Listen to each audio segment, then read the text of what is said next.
الحمد للہ رب العالمین والعاقبۃ للمتقین والصلاة والسلام علی سید الانبیاء والمرسلین اما بعد فاعوذ باللہ من الشیطان الرجیم بسم اللہ الرحمن الرحیم الصلاة والسلام علیک یا رسول اللہ وعلی آلک واصحابک یا حبیب اللہ الصلاة والسلام علیک یا نبی اللہ وعلی آلک واصحابک یا نور اللہ۔ جی ناظرین اکرام، ایک مرتبہ پھر ہم اپنی سلسلے عقائد و مسائل کو لے کر حاضر ہوئے ہیں۔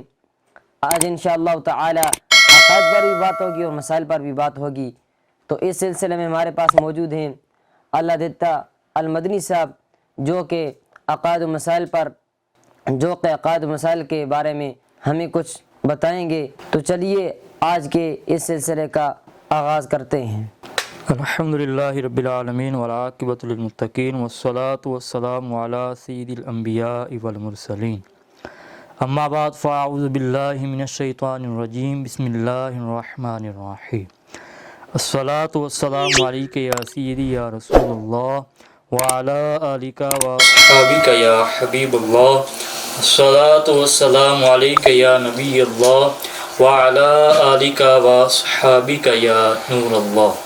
اللہ تعالیٰ کے فضل اور اس کی توفیق سے ہمیں عقائد اور مسائل کے سلسلہ میں شرکت کی سعادت نصیب ہو رہی ہے۔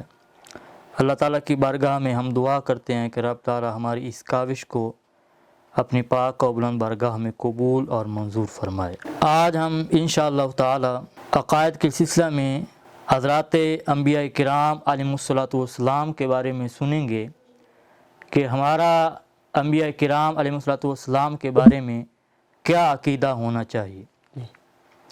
سب سے پہلے آپ یہ ذہن نشین رکھیں کہ نبی کس کو کہتے ہیں، وہ کون ہستی ہوتی ہے جس کو نبی کہتے ہیں، نبی کی کیا تعریف ہے۔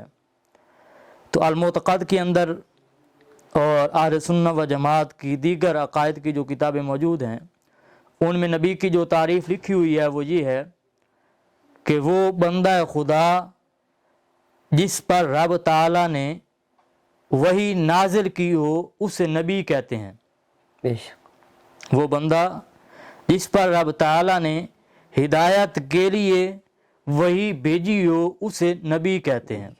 اچھا، اب ایک ہوتا ہے نبی اور ایک ہوتا ہے رسول۔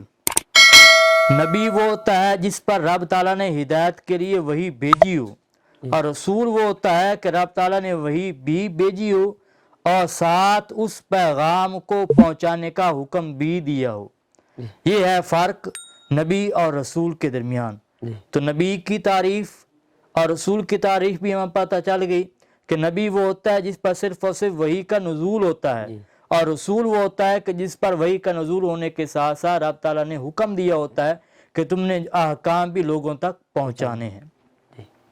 اب انبیاء کرام علیہ السلام کے بارے میں ہمارا یہ عقیدہ ہونا چاہیے کہ وہ نبوت ملنے سے پہلے بھی اور نبوت ملنے سے بعد بھی صغائر یعنی صغیرہ گناہوں سے بھی پاک تھے اور کبیرہ گناہوں سے بھی پاک تھے۔ رب تعالیٰ نے انبیاء کرام علیہ السلام کو معصوم پیدا کیا ہے، اور یہ اہل سنت و جماعت کا عقیدہ ہے کہ زمین پر صرف اور صرف حضرات انبیاء کرام علیہ السلام یہ معصوم ہے، اور عرش پر فرشتے معصوم ہیں۔ ان دو ذاتوں کے علاوہ زمین پر اگر اولیاء اللہ کو یا اہل بیت اطہار کو یا صحابہ کرام علیہم رضوان کو اگر معصوم مانا جائے تو یہ اسلامی عقیدہ نہیں ہے۔ بے شک اگر غیر نبی کو معصوم مانا جائے تو اہل سنت و جماعت کے نزدیک یہ بات لکھی ہوئی ہے، اہل سنت و جماعت کی کتابوں میں یہ بات ہمارے محققین نے، ہمارے اولیاء نے، ہمارے جو بڑے اسلاف تھے انہوں نے لکھ دیا ہے کہ غیر نبی کو معصوم ماننے سے انسان گمراہ ہو جاتا ہے۔ بے شک تو زمین پر صرف اور صرف حضرات انبیاء کرام علیہ السلام یہ معصوم ہیں، اور یہی اہل سنت و جماعت کا عقیدہ موجود ہے۔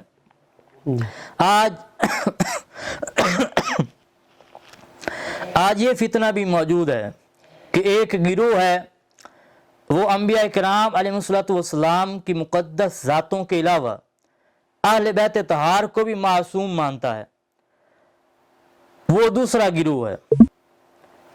ہمارے اہل سنت و جماعت کے اندر کچھ ایسے لوگ ہیں جو اہل بیت طہار کو معصوم مانتے ہیں۔ تو اہل بیت طہار کو معصوم ماننا یہ اہل سنت کا نہ پہلے کبھی نظریہ ہوا ہے اور نہ انشاءاللہ تعالی قیامت تک یہ نظریہ ہوگا۔ اب معصوم ہیں یا نہیں، اس کے لیے صرف اور صرف میں ایک بات کہہ دیتا ہوں کہ ہماری جو عقائد کی کتابیں ہیں، عربی نہ صحیح اردو والی ہی دیکھ لیں تو ان میں بہار شریعت دیکھ لیں، قانون شریعت دیکھ لیں، اس کے علاوہ اور دیگر جو ہماری اردو کی کتابیں موجود ہیں، اگر اہل سنت کے وہ لوگ جو غیر انبیاء کو اہل بیت طہار کو معصوم مانتے ہیں، ان کو عربی نہیں آتی، تو وہ اردوی کام از کم دیکھ لیں تو ان کو پتہ چل جائے گا کہ جو اہل بیت طہار ہیں وہ معصوم نہیں بلکہ محفوظ ہیں۔ اور یہ وہ عقیدہ ہے جو کنز العلماء ڈاکٹر جلالی صاحب زیدہ شرفہ نے بیان کیا تھا، اور پھر ان کے خلاف طوفان بدتمیزی پیدا کیا گیا۔ تو اگر دیکھا جائے ڈیپلی انداز کے ساتھ، اور ہمارے اسلاف نے جو لکھا ہے، ہمارے اسلاف نے جو عقیدے کا پرچار کیا ہے، اگر دیکھا جائے تو ان کی اسلاف کے عقیدوں میں ہمیں یہ بات ملتی ہے کہ اہل بیت طہار کو ہمارے جو مقتدا ہیں، ہمارے جو پیشوا ہیں، ہمارے جو ائمہ ہیں، ہمارے جو اسلاف ہیں، انہوں نے معصوم نہیں بلکہ محفوظ مانا ہے۔ اب تاجدار گولڑا علیہ رحمہ پیر میر علی شاہ صاحب، ان کی مقدس و بابرکت ذات، اب اگر یہ شاہ نہیں ہے تو اور کون شاہ ہے؟ اب یہ بھی اہل بیت طہار کو معصوم نہیں مانتے۔ تو اگر یہ دین نہیں جانتے تو بتایا جائے پھر اور دین کون جانتا ہے؟ تو اسی طرح دیگر اسلاف جن کی وجہ سے ہم تک دین پہنچا ہے، اگر ان کی کتب کا مطالعہ کیا جائے، اگر ان کی زندگی کا مطالعہ کیا جائے تو ہمیں یہ بات ملتی ہے کہ ان کا نظریہ یہی تھا کہ اہل بیت طہار یہ معصوم نہیں بلکہ محفوظ ہے۔ اب اسی طرح نبی جو ہوتا ہے، اس سے بڑھ کر یعنی غیر نبی کو نبی سے بڑھانا یا غیر نبی کو نبی کے برابر کرنا، یہ دونوں باتیں اہل سنت و جماعت کے نزدیک کفر ہیں۔ نبی کے برابر غیر نبی کو کرنا یا نبی سے بڑھا دینا، یہ دونوں باتیں اہل سنت و جماعت کے نزدیک کفر ہیں، اور المعتقد کے اندر یہ ساری چیزیں موجود ہیں، عقائد کی جو کتاب ہے اس کے اندر یہ ساری باتیں موجود ہیں۔ اب ایسا گروہ بھی پایا جاتا ہے جو اہل بیت طہار کو معصوم مانتا ہے، معصوم ماننے کے ساتھ ساتھ پھر اہل بیت طہار کے ان افراد کو وہ معاذ اللہ نبیوں سے برابر اور بس اوقات نبیوں سے بھی بڑھا کر بیان کرتے ہیں، ان کا درجہ مانتے ہیں۔ تو غیر نبی کبھی بھی نبی کے برابر نہیں ہو سکتا، چاہے جائے کہ وہ نبی سے بڑھ جائے۔ تو اہل سنت و جماعت کے نزدیک یہی نظریہ موجود ہے، ہمارے اسلاف کا یہی پڑھایا ہوا عقیدہ ہے کہ غیر نبی نبی کے برابر نہیں ہو سکتا۔ کوئی برابر مانے تو وہ بھی دائرہ اسلام سے خارج ہے، اور کوئی نبی سے بڑھ کر مانے وہ بھی دائرہ اسلام سے خارج ہے۔ اب انبیاء کرام علیہ السلام کے بارے میں یہ بھی عقیدہ ہونا چاہیے کہ رب تعالیٰ نے ان پر جو وحی بھیجی، جو پیغام بھیجا، ہر نبی نے رب کا وہ پیغام پہنچا دیا ہے، یہ ہمارا عقیدہ ہونا چاہیے۔ اگر کوئی شخص یہ کہتا ہے کہ معاذ اللہ کسی نبی نے ڈر کر خوف کر کے کوئی پیغام رب کا نہیں پہنچایا تو وہ شاید دائرہ اسلام سے خارج ہے۔ رب تعالیٰ نے جو پیغام دیا تھا اپنے نبی کو، ہمارا یہ عقیدہ ہونا چاہیے، مسلمان کا یہ عقیدہ ہونا چاہیے کہ اللہ کے پاک نبی نے اپنے پاک رب کا وہ پیغام پہنچا دیا ہے۔ یہ اہل سنت و جماعت کا عقیدہ ہے۔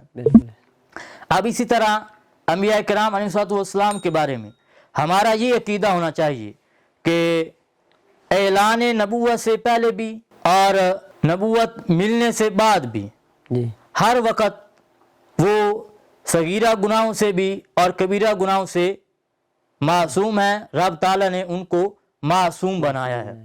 اب اسی طرح انبیاء کرام علیہ السلام کے بارے میں ہم تعداد معین نہیں کر سکتے، تو کہتے ہیں 1,24,000 انبیاء، جیسے کہتے ہیں 1,24,000 انبیاء. جی اب فگر ہم معین نہیں کر سکتے.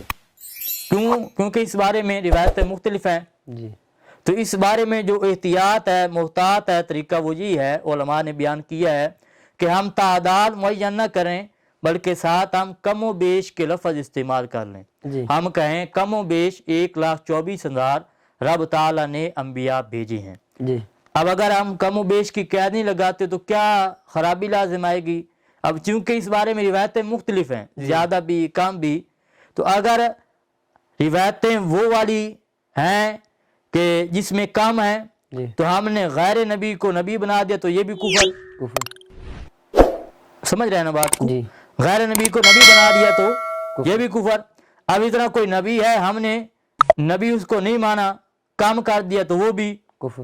دونوں باتیں کیا ہیں؟ کفر. تو اس کا بہترین حل یہ ہے، ہمارے علماء نے یہ بیان کیا ہے کہ ہم جب بھی انبیاء کرام علیہ السلام کی تعداد کو بیان کریں تو اس میں ہم کم و بیش کا جو لفظ ہے ہم اس کو استعمال کریں. جی اگر اس کو استعمال کریں گے تو انشاءاللہ تعالی اس قسم کی جو خرابی ہے یہ پیش نہیں آئے گی.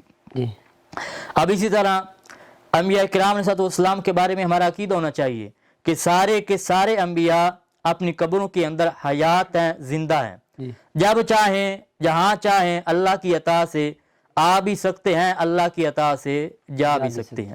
جی اب یہ چونکہ مسئلہ بہت پھیلا ہوا ہے اور ایک گروہ ہے جو کہتا ہے کہ معاذ اللہ انبیاء کرام علیہ السلام یہ مار کر مٹی میں مل گئے، اس طرح کے عقیدے وہ بیان کرتے ہیں. تو اس سلسلہ میں ہم صرف اور صرف 2 حوالے پیش کرتے ہیں، اور وہ بزرگان دین کے پیش کرتے ہیں جن کو ہم بھی اپنے سر کا تاج مانتے ہیں، اور وہ گروہ جو معاذ اللہ انبیاء کرام علیہ السلام کی موت اور مر کر مٹی میں ملنے والے کا جو عقیدہ رکھتے ہیں، وہ لوگ بھی ان ہستیوں کو اپنا پیشوا مانتے ہیں. جی ان میں ایک ہستی کا نام ہے شیخ عبدالحق محدث دہلوی علیہ رحمہ. اب برصغیر کے اندر 2 ایسی شخصیات ہیں جنہوں نے برصغیر میں علم حدیث کا علم پھیلایا ہے. ان میں ایک ہستی کا نام شیخ عبدالحق محدث دہلوی علیہ رحمہ ہے، جی اور دوسرے ہیں شاہ ولی اللہ محدث دہلوی علیہ رحمہ. تو شیخ عبدالحق محدث دہلوی علیہ رحمہ کی کتاب ہے تکمیل الایمان. آپ اس کے اندر فرماتے ہیں کہ انبیاء جو ہیں یہ حیات ہیں، جی انبیاء زندہ ہیں. زندہ. اب اسی طرح دوسرے بزرگ شاہ ولی اللہ محدث دہلوی علیہ رحمہ فیوز الحرمین کے اندر فرماتے ہیں، آپ نے نبی پاک صلی اللہ علیہ وسلم کا فرمان نقل کیا ہے. سرکار فرماتا ہے ان الانبیاء لا یموتون، کہ انبیاء مرتے نہیں ہے. اب کون حدیث پاک نقل کر رہے ہیں؟ شاہ ولی اللہ محدث دہلوی علیہ رحمہ، جن کو وہ لوگ اپنا راہبر، اپنا پیشوا، جی اپنا امام مانتے ہیں. جی تو جس کو وہ امام مانتے ہیں کم از کم اس کی بات تو مانیں. بالکل. تو ان مقدس دونوں ہستیوں کی کتابوں کا حوالہ بھی ہم نے دے دیا ہے. جی یہ دونوں ہستیاں کہتی ہیں کہ انبیاء کرام اپنی قبروں کے اندر حیات ہیں، زندہ ہیں. جی اب اسی طرح نبی پاک صلی اللہ علیہ وسلم کا فرمان ہے، سنن ابن ماجہ کے اندر حدیث پاک موجود ہے. جی نبی پاک صلی اللہ علیہ وسلم نے فرمایا ان اللہ حرم علی الارض ان تاکل اجساد الانبیاء فنبی اللہ حی یرزق، او کما قال علیہ السلام. فرمایا رب تعالیٰ نے حرام کر دیا زمین پر کہ وہ انبیاء کے جسموں کو کھائے. فرمایا اللہ کا نبی زندہ ہوتا ہے اور اسے رزق دیا جاتا ہے. بالکل. اب سرکار دو عالم صلی اللہ علیہ وسلم کا واضح فرمان موجود ہے کہ اللہ کے جو انبیاء ہوتے ہیں وہ اپنی قبروں کے اندر حیات ہوتے ہیں، زندہ ہوتے ہیں. بالکل. تو جو اللہ کے حبیب صلی اللہ علیہ وسلم نے عقیدہ بیان کیا ہے، اللہ کے فضل سے آج وہی عقیدہ اہل سنت و جماعت کا ہے. بالکل. اب اسی طرح انبیاء کرام علیہ السلام کے بارے میں ہمارا عقیدہ ہونا چاہیے. رب تعالیٰ نے ان کو اپنی عطا سے علم غیب عطا کیا ہے. بالکل. اب رب تعالیٰ قرآن پاک میں فرماتا ہے وَلَٰكِنَّ اللَّهَ يَجْتَبِي مِن رُسُلِهِ مَن يَشَاءُ، رب تعالیٰ اپنے رسولوں میں سے جسے چاہتا ہے غیب پر کیا کر دیتا ہے؟ مطلع کر دیتا ہے. اب ناظرین خود فیصلہ کریں، کیا رسولوں میں رب تعالیٰ نے اپنے حبیب خدا، اپنے حبیب مصطفیٰ صلی اللہ علیہ وسلم کو نہیں چنا غیب کے لیے؟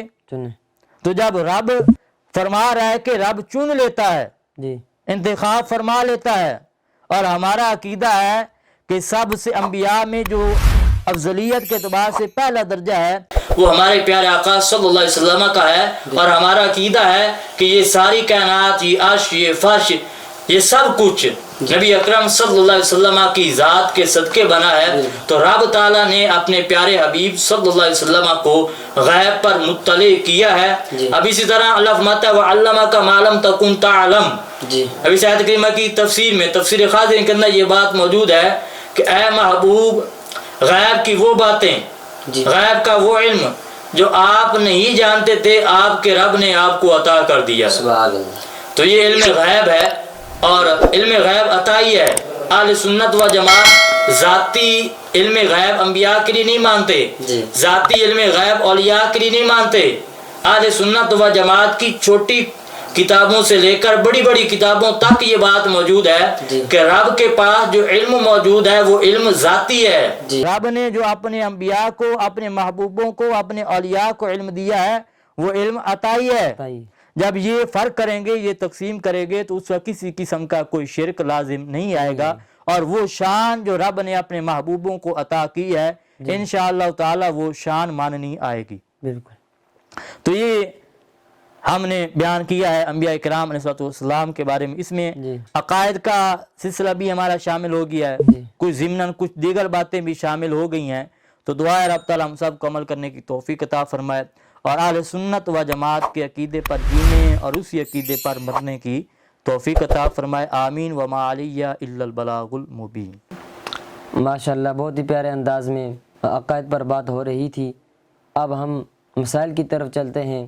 تو میرا پہلا سوال یہ ہے کہ تراویح پڑھنے والے کے پیچھے فرض نماز پڑھ سکتے ہیں یا نہیں؟ تراویح کی اگر جماعت ہو رہی ہو تو پیچھے سے کوئی شخص آتا ہے اور وہ فرضوں کی نیت کر لیتا ہے، تو اس صورت میں اقتدار نہیں ہوگی۔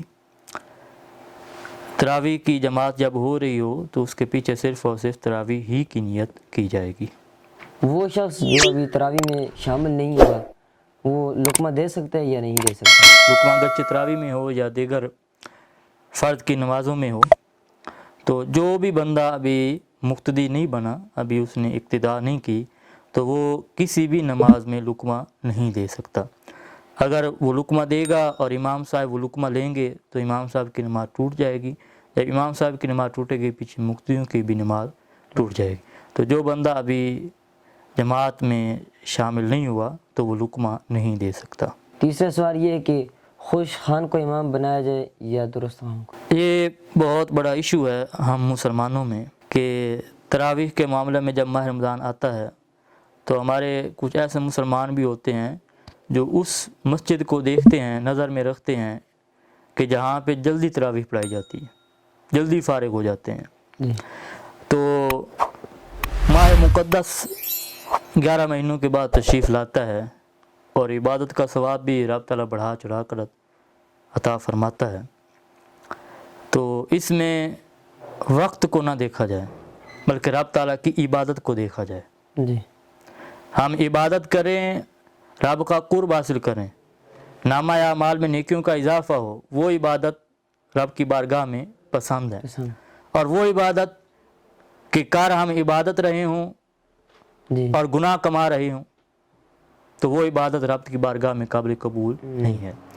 اب قرآن کو درست مخارج کے ساتھ پڑھنا، چاہے وہ فرض کی نماز ہو جماعت کے ساتھ، چاہے اکیلے میں کوئی نماز پڑھ رہا ہو، چاہے تراویح کی جماعت ہو، یہ درست مخارج کے ساتھ قرآن پاک پڑھنا یہ انسان پر فرض ہے۔